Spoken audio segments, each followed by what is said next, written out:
Alright, so I read volume 2.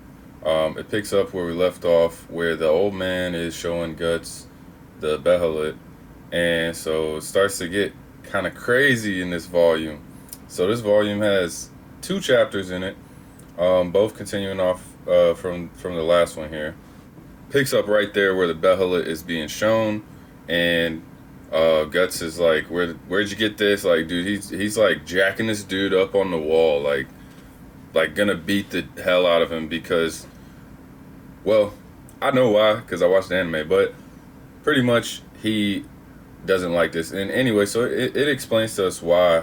Gus says that the Behelit is like the key to accessing the God Hand and the five demons, and so we do get kind of the picture of the five demons, like kind of shadowy picture here. But anyways, the old man didn't know that. He just stole it from the Count, which is the big bad guy in the town that's killing a lot of people, torturing people. And so the old man ends up telling his backstory of what happened, and apparently him and his wife and like two sons kind of got captured. And so it's because he used to work for the Count, and apparently the Count used to be a good guy, this and that. And then the day that the Count like had the Behelit, he changed. And so, and it gets more into that later as well. Old man tells us the story, right? So he said he didn't agree with the like torture methods and all this stuff that's going on. And so he said he couldn't do that no more. And the Count was like, "Oh, well, I'm just like kidnap you and your family and torture you." So he ends up doing that. And apparently dude saw his wife and kids being tortured, bro. Like, it's crazy, bro. He also got tortured. His legs were cut off, like his skin peeled off. Like, dude, he had it rough, bro. But apparently he had some kind of poison or something to like make his heart stop, so it like seemed like he was dead. So they kind of like, I guess, dropped him off the being tied up, and he eventually escaped from that, and that's when he stole the Behelit from the Count. And so after this little scene, it kind of pans over to one of the guys that Guts kicked their ass last time. His name was Zondark, and so he's like one of the generals in the Count's army, right?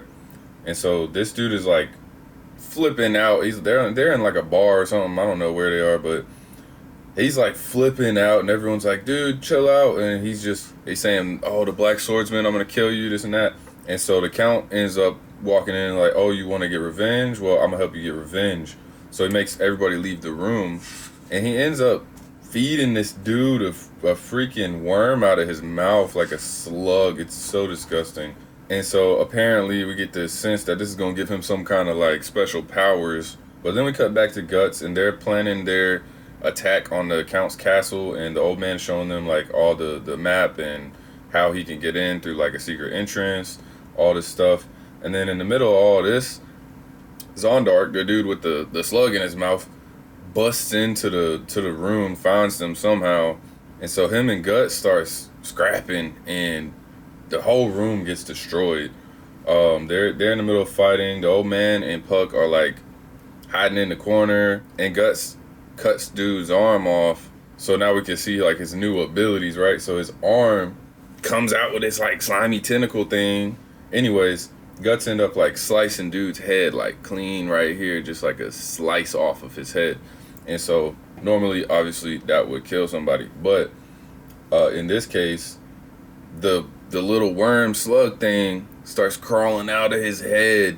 And so they realize that Zondark don't have control of his own mind. The Count is like inside of him, like controlling him. Anyways, they decide there ain't no way to get rid of this guy right now. So they end up climbing down a secret passageway out, going through the sewer, and they escape, right? So basically Guts is like, "Give me the Behelit, I'll kill the Count." The old man kind of don't want to give it to him, so he just snatches it from him. And so then he's like, "Yeah, I'm on my way." Like, and then Puck's like, "Dude, why are you being so mean all the time?" And he's like, I don't care about this old man." So they take off. And then the old man, like, Puck's like, "Oh, do well for yourself, old timer," whatever. And then so they take off, and Zondark catches up with the old dude and like captures him, right? Guts and Puck end up overhearing like somebody talking about it, and they're saying oh, there's another execution today. Like, oh, there was just one yesterday. There's another one already today. That's crazy. Yeah, they say it's like a friend of the Black Swordsman. So Guts and Puck are like, oh, it's the old man. So Guts kept acting like he don't care, and Puck's like, dude, you gotta save him, whatever, whatever. And Guts is like, nah, I'm not gonna save him. I don't care about him. During the execution, right? Puck shows up because he doesn't want the old man to die. He's like, Puck's like sweet and nice, you know. And then Guts also shows up. So Puck's like, oh, you're here to save him? Hell yeah. And then Guts is like, nah, I'm not gonna save him. I came here to watch him die. I'm just like, bro. Like, the author really just wants us to not like Guts, bro. Like, he is just, like, so unlikable, bro. But I know we're going to get to the part where we kind of understand why he is the way that he is. So, you got to give it a chance, right? I'm under the impression at this part that Guts came to save the old man. But, because, like, him and Puck are talking, and he's like, it's obviously a trap. Like, there's all these soldiers lined up on the other side. As soon as I go in, I'm gonna get ambushed. And he's basically saying that's like what differentiates him from people like the old man, where it's like, yes, I want to defeat the big bad guy, like get revenge, this and that, but I'm not dumb enough to like get myself killed, pretty much. So anyways, Guts just is on standby, like in the alleyway watching from the sidelines. Puck runs up and tries to stop the execution. Obviously doesn't work. He's like a tiny little fairy dude. The old man gets executed, head chopped clean off, and Puck gets captured by the Count. Then we get another scene that's very interesting because Guts is thinking like, should I feel compassion? Like, he literally says, should I feel compassion? Like, he's second guessing his thoughts, I guess. But now we get into the second chapter, and so Guts is gonna go to the castle now. So first it starts with the scene with the Count, who has Puck like captured in a little bird cage, walking into his daughter's room, giving her the gift, like, oh, you want a fairy, right? Or an elf. They're called elves, but they're fairies, bro. And so she's like, yeah, I want an elf. That's cool. But we get this weird scene where he like tries to, I don't know if he's like trying to pat her shoulder or like hug her, but like she's like disgusted by the Count. And so, you know, he's like, oh, you still won't let me even touch you at all, like, what's going on? So he storms off, and then Puck is now with his daughter, Teresia, I think her name is. So then we pan over to Guts going through that back entrance that the old man was talking about to go through the castle. And obviously on his way, he ends up finding Zondark again because the dude is still alive. So they're having like this massive battle in this like staircase area, right? And Guts is like chopping dude up, slicing him into pieces, but every time he does it, like, he just grows more tentacle limbs or whatever. He ends up like telling his own weakness. He's like, you can chop me up as much as you want, but unless you sever my head, I'll just keep getting stronger. And so Guts is like, oh, well, thanks for the advice. And he chops the little slimy slug head off. It kind of sticks to his sword, and he's like, okay, I'm gonna steal your power now. So he's like trying to tentacle his way into Guts, and Guts just like smashes the sword against the wall with the slimy head on it, and it just... So pretty much Zondark is defeated, but that's not the worst of it, because old Slug dude let him know, like, oh, well, come and find me on the top floor and you won't have it so easy, yada yada. So then we're back to Puck and Teresia, who are talking now, learning about each other.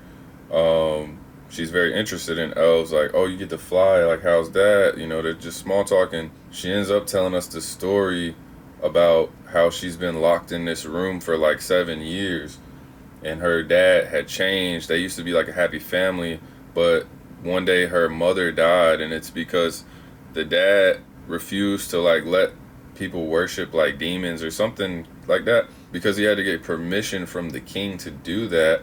And so he said, I can't do that for you. You know, he apparently used to be a good guy. So they end up like, I guess, kidnapping and killing his wife, and it like messed him up. And so I guess he went on the search for power, and he found the Behelit, and then he changed ever since that day. And so he now hunts heretics and pretty much like is addicted to like torturing people or something. And he also keeps Teresia locked up in this one room like pretty much her whole life. because he, I guess, treasures her, don't want her to die like his wife did. But she tells Puck, like, I know how it is to be locked in a cage because I am locked in a cage. And it's like, oh, so sad, so sad. But then Guts continues his way through this castle, and he ends up finding like a bunch of guards on one level there, like, and so one of them is like, oh, ready the arrows, we're gonna kill him, everybody shoot. And so they're shooting like, I don't know, 20 probably more arrows at him all at once. And you know, he got this big sword and he's just like blocks every single arrow, and they're like, oh damn, what are we getting into here? So he ends up pretty much obliterating them, dude. Like, they want to run away at this point. They even have like another big general guy come out, like big dude with a flail, and Guts smashes straight through his armor and everything, done for. And so as this is happening, Puck and Teresia actually can like see this from the window or hear it. And so Puck's like, dude, you gotta let me out. That's my friend. I know who's here. At first she's like, no. Like, been alone all this time. I want you to stay here. But she eventually breaks down and says like, oh, good, go ahead, whatever. And he says, don't worry, I'll come back and talk to you. So she's happy about that. And Puck flies off out the window to go find Guts, who has now kicked in the door of the Count's throne room or whatever. But the Count is ready, and he is an actual monster. So he like evolves, takes form of a giant slug demon thing. It's so ugly and hideous. And so they're smashing the room up. Guts is doing good at first. He's like trying to chop him up, doing what he can. But eventually he just starts getting the dog doo-doo beat out of him. Like, he's losing this fight right now. And Teresia also sees her door open. I guess like all the smashing around in the castle has like broke the door, and so she escapes her room finally.